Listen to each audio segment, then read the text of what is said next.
Hello বন্ধুরা, আজকে আমি এমন একটি মুভি এক্সপ্লেন করতে যাচ্ছি যেখানে পুরো পৃথিবীতে কোনো ধর্ম নেই, এমনকি কোনো আইন কানুনও নেই, যেখানে যে যার মতো চলছে আর ক্ষমতাশালীরা দুর্বলদের উপর অত্যাচার করছে। এর মধ্যে একজন একটি রহস্যময় বই রক্ষার জন্য সংগ্রাম করছে।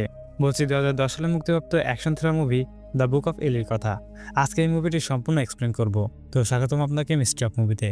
শুরুতে দেখানো হয় 30 বছর পূর্বে তৃতীয় বিশ্বযুদ্ধ হয়েছিল, যার ফলে পুরো পৃথিবী ধ্বংস হয়ে গেছে। আর পারমাণবিক যুদ্ধের ফলে খাদ্যশস্য উৎপাদন করার জমিগুলো নষ্ট হয়ে গেছে, এমনকি খাবার জন্য কোনো পানিও নেই।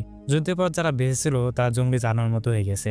একজন আরেকজনকে মেরে খাদ্য খেয়ে নেয়, বাসস্থান দখল করে নেয়, এমনকি পরিস্থিতি এতটাই খারাপ হয়েছে যে একজন আরেকজনকে মেরে খেয়ে ফেলছে। মানুষের জীবন যেন আদিম যুগের থেকেও খারাপের দিকে চলে গেছে, যেখানে কোনো ধর্ম আইন কানুন কিছুই নেই। তো তাদের মধ্যে একজনের নাম হচ্ছে এলি। সে বিগত 30 বছর ধরে এই পরিবেশে লড়াই করে বেঁচে আছে, আর তার কাছে একটা বই আছে যেটা সে যে কোনো মূল্যে রক্ষা করতে চায়। এই জন্য সে গত 30 বছর ধরে পশ্চিমের দিকে যাচ্ছে। সে মনে করে পশ্চিমের কোথাও সেই বইটিকে সুরক্ষিত রাখতে পারবে। রাতের বেলায় এলি একটা জঙ্গলের ভিতর দিয়ে হাঁটছিল। সেখানে একটা লাশের পাশে একটা রোগাটে বিড়াল দেখা যায়। তখন এলি সেটাকে শিকার করে এবং সাথে নিয়ে নেয়। এরপর এলি একটা পুরনো বাড়ি দেখতে পায়, যেখানে ঢুকে সে পানির খোঁজ করে, কিন্তু সেখানে সে পানি পায় না। আর সেখানে প্রচন্ড গন্ধ বেরোচ্ছিল। তাই সে বাড়ির ভেতরে একটু খোঁজাখুঁজি করে, তখন সেখানে একটা লাশ পায়। আর তখন এলি সেই লাশের গায়ে থেকে জ্যাকেট আর জুতা খুলে নেয়। এরপর সেখানে আগুন জ্বালিয়ে জঙ্গল থেকে আনা বিড়ালটিকে পুড়িয়ে খায়। এখানে সে তার বইটি বের করে, যেটা সে চোখ বন্ধ করে পড়ছিল। এরপর একটা রেডিও চালিয়ে ঘুমিয়ে পড়ে। সকালে উঠে দেখে রেডিওটির চার্জ শেষ হয়ে গেছে। তাই সে একটা শহরের দিকে যায়, যেখানে এই রেডিওটি চার্জ দিতে পারবে। রাস্তায় সে একটা মেয়েকে দেখতে পায়, আর মেয়েটি তার থেকে সাহায্য যাচ্ছিল। কিন্তু এলি বুঝতে পারে এটা কোনো ডাকাতদের ফাঁদ হতে পারে। তখন সে বলে, আশেপাশে যারা আছে সবাই বের হয়ে আসো।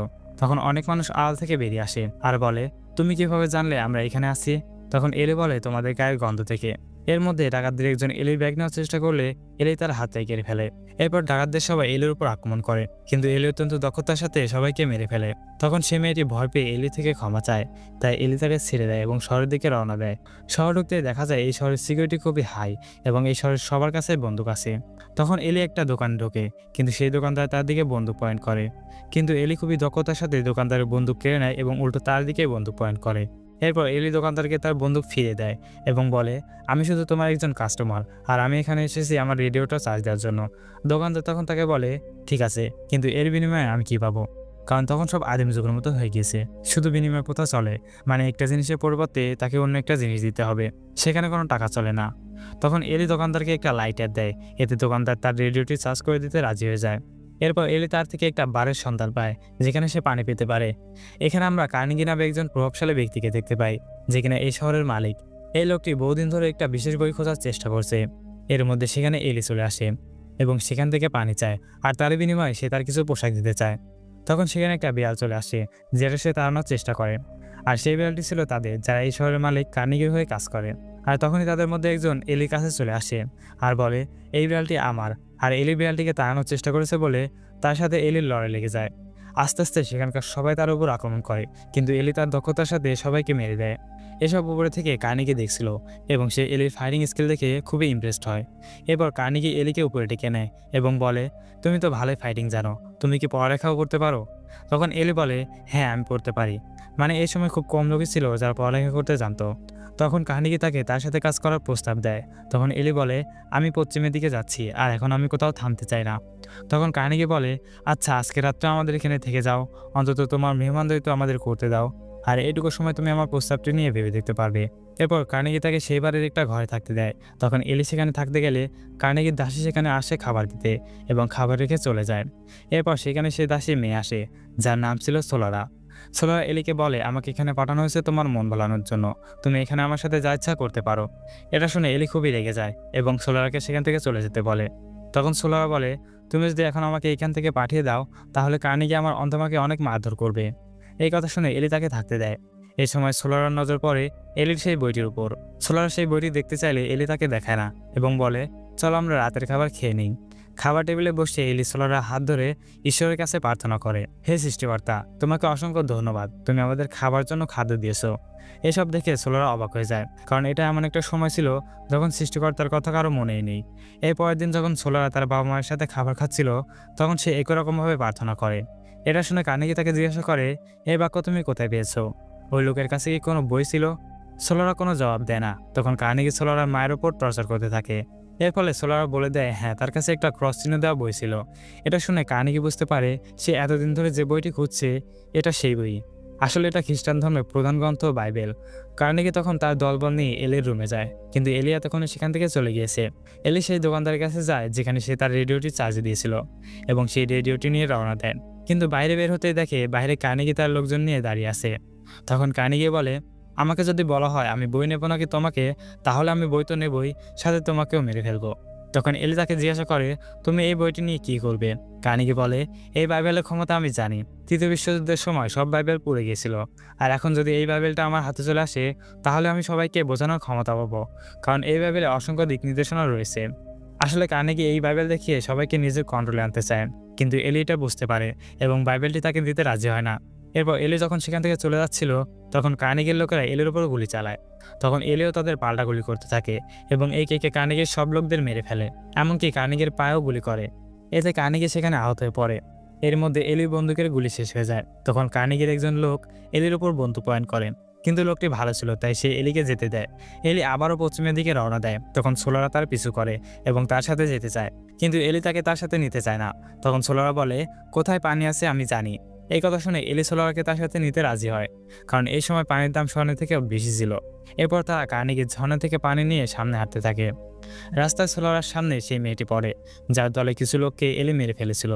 তো সেই দলের বাকি যারা বেঁচে ছিল তারা সোলারার উপর আক্রমণ করে। তখন এলি তাকে সেখান থেকে বাঁচিয়ে নিয়ে আসে। এরপর তারা আবারও হাঁটতে শুরু করেন। হঠাৎ এলি কিছু একটা শব্দ শুনে দাঁড়িয়ে যায় আর আকাশের দিকে একটা তীর নিক্ষেপ করে। তখন আকাশ থেকে একটা তীরবিদ্ধ পাখি তাদের সামনে এসে পড়ে। এরপর সন্ধ্যা নেমে এলে এলি আর সোলারা এক জায়গায় গিয়ে আশ্রয় নেয়। সেখানে এলি তার বাইবেল বের করে পড়তে থাকে। তখন সোলারা বলে, আমাকে এই বাইবেলে কিছু কথা শোনাও না।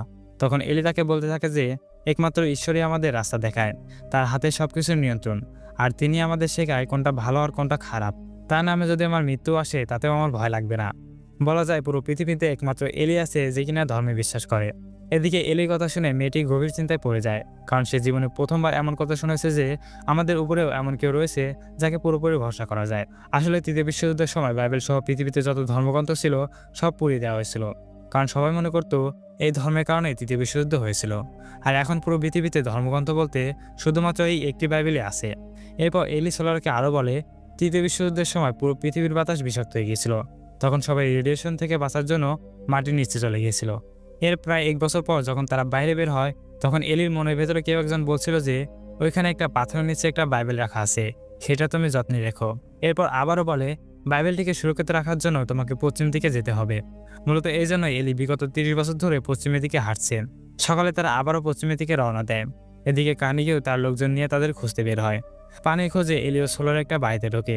সেই বাড়িতে 2টা বৃদ্ধ দম্পতি ছিল। তারা এলিকে দেখে ভয় পেয়ে যায় আর তাদের দিকে বন্দুক পয়েন্ট করে।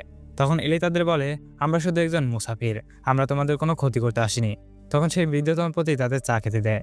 এতে এলি তাদের ভালো মানুষ ভেবে যখন চা খেতে যাচ্ছিল তখন এলি খেয়াল করে সেই দম্পতির লক্ষণ মোটেই ভালো না। আসলে এই দম্পতি মানুষ শেখো, মানে তাদের চায়ে কিছু মিশিয়ে দিয়ে তাদের মেরে খেয়ে ফেলবে। এটা বুঝতে পেরে এলি সেই দম্পতির দিকে বন্দুক পয়েন্ট করে।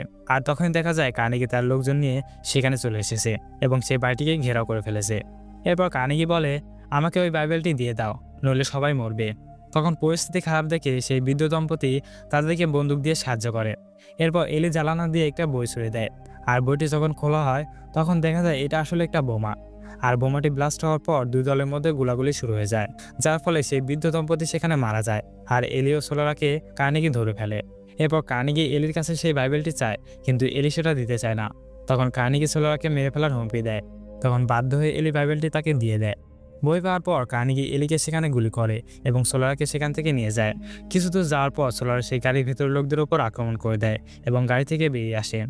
তখন সে দেখে কার্নেগির আরও লোকেরা তার দিকে এগিয়ে আসছে। তখন সোলার সেই গাড়ির দিকে একটা গ্রেনেড ছুড়ে দেয়। এরপর একটা গাড়ি নিয়ে সেখানে যায় যেখানে কার্নেগি এলিকে গুলি করেছিল, কিন্তু সেখানে গিয়ে দেখে সেখানে এলি নেই।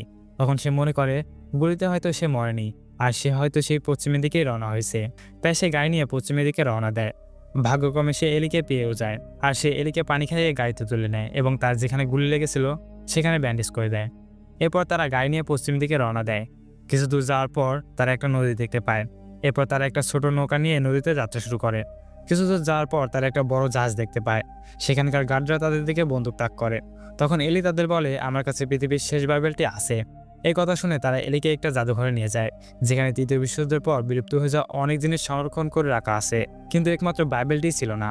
তখন তারা এলিকে বলে, তোমার কাছে যে বাইবেলটি আছে সেটা আমাদের দেখাও। তখন এলি তাদেরকে বলে, আমার কাছে সেই বাইবেলটি নেই, কারণ কার্নেগি তো সেই বাইবেলটি অনেক আগেই নিয়ে গেছে। এরপর এলি তাদেরকে জানায়, আমি গত 30 বছর ধরে এই বাইবেলটি পড়ছি, আর এর প্রতিটা শব্দে আমার মুখস্থ আছে। মানে এলি নিজে একটা বাইবেল হয়ে গেছে। এদিকে কার্নেগি যখন বাইবেলটি খুলতে যায়, তখন দেখা যায় সেটা তালা দেওয়া আছে। তখন কার্নেগি সেই তালাটা কোনোভাবে ভেঙে ফেলে, এবং যখন বইটি খোলা হয় তখন দেখা যায় সেখানে সব ব্রেল ভাষায় লেখা আছে, মানে কাগজের উপর খোদাই করে লেখা, যেটা শুধু অন্ধ লোকেরাই পড়তে পারেন। এদিকে আমরা দেখতে পাই এলি সেই বাইবেলের ভেতরে কি লেখা আছে সব বলছে, আর একজন সেগুলো লিখে ফেলছে। এখানে আমরা জানতে পারি এলি আসলে দেখতেই পারে না, সে জন্মগতভাবে অন্ধ ছিল, তাই সে বাইবেলটি পড়ার সময় চোখ বন্ধ করে পড়তো। আর এলি ফাইটিং সময়ও শব্দের উপর নির্ভর থাকতো, মানে যেদিক থেকে গুলি শব্দ আসতো অথবা যেদিকে মানুষের উপস্থিতি বোঝা যেত সেই দিকে পাল্টা আক্রমণ করতো। আর এলি সূর্যের উপস্থিতিও বুঝতে পারতো, তাই সে দিক ঠিক রাখার জন্য শুধু দিনের বেলাতেই সাপোর্ট করতো। অন্যদিকে কার্নেগি তার অন্ধদাসীকে দিয়ে সেই বাইবেলটি পড়ানোর চেষ্টা করে, কিন্তু সেই দাসী বলে, আমি অনেক আগে এই ভাষা ভুলে গেছি, আর এখন তোমার জুলুমের দিনও শেষ হয়ে গেছে, কারণ তোমার সব লোক মারা গেছে। ঠিক তখনই সেই শহরের সবাই কার্নেগির বাড়িতে হামলা চালায়, আর তার বাড়ি লুটপাট করতে থাকে। এসব দেখে কার্নেগি বুঝতে পারে তার সময় আসলে শেষ হয়ে গেছে। এদিকে এলি সেই বইটি আবার লিখে ফেলেছে, আর এলিকে আমরা দেখতে পাই একটা ধার্মিক রূপে এবং অসুস্থ। এরপরে এলির কবর দেখানো হয়, মানে এলি শুধু এই বইটি পূর্ণ করার জন্য বেঁচে ছিল। এরপর সেই সোলার নামের মেয়েটি এলির স্মৃতি হিসেবে এলির ব্যবহৃত জিনিস আর ব্যাগ নিয়ে বাড়ির দিকে রওনা হয়। এভাবে এই অসাধারণ মুভিটির সমাপ্তি হয়। মুভিটি আপনাদের কাছে কেমন লেগেছে অবশ্যই কমেন্ট করে জানাবেন, আর এমনই এক্সপ্লেন ভিডিও যদি আরও দেখতে চান তাহলে এই চ্যানেলটি সাবস্ক্রাইব করতে ভুলবেন না।